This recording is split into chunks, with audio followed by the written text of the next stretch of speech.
Hello అండి. నేను మీ డాక్టర్ సంతోష్‌ని Gourisetti, senior consultant gynaecologist. So, today మనము కొన్ని ప్రెగ్నెన్సీకి సంబంధించిన విషయాలు కొన్ని మాట్లాడబోతున్నాము. డాక్టర్ గారు, పిల్లలు పుట్టకపోవడానికి గల ప్రధాన కారణాలేంటి? పిల్లలు పుట్టబోవడానికి కారణాలు స్పెషల్లీ ఈ మధ్య అయితే కొంచెం లైఫ్ స్టైల్ చేంజెస్ అండ్ మనిషి ఆలోచన అంటే మెయిన్ ఈ తరం ఆడవాళ్ళు కొంచెం చాలా కెరియర్ ఓరియెంటెడ్ అలా అని చాలా ఉన్నారు.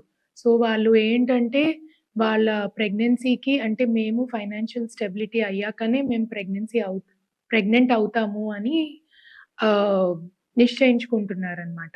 సో, అలా ఉన్నప్పుడు ఏమవుతుందంటే వాళ్ళ ఏజ్ పెరిగిపోతుంది. ఏజ్ పెరిగిన కొద్దీ ఆడవాళ్ళలో ఓవ్యులేషన్ అనేది తగ్గుతుంది. So, and life style changes. Main మళ్ళీ నైట్ జాబ్స్ అండ్ కొన్ని హ్యాబిట్స్ అంటే ముందు ఆడవాళ్ళలో స్మోకింగ్, ఆల్కహాల్ అనేది ముందు అంత ఉండేది కాదు.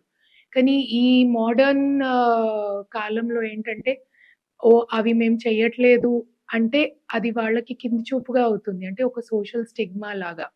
సో, బట్ అవి వాళ్ళకు చెడు చేస్తున్నాయని కొంతమంది ఆలోచించట్లేదు.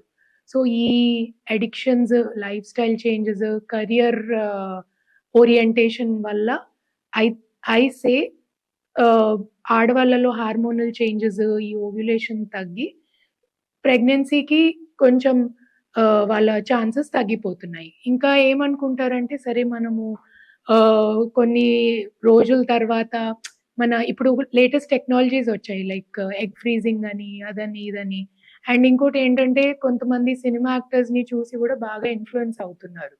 సో, ఈ ఎగ్ ఫ్రీజింగ్ అనేది వచ్చేసరికి సరే మనం ఫైనాన్షియల్లీ కొంచెం స్టేబుల్ అయ్యాక అప్పుడు ఈ అంత లోపలే మనం ఎగ్ ఫ్రీజ్ చేసుకొని తర్వాత ప్రెగ్నెంట్ అవుదాము అది ఇది అని ఆలోచిస్తున్నారు.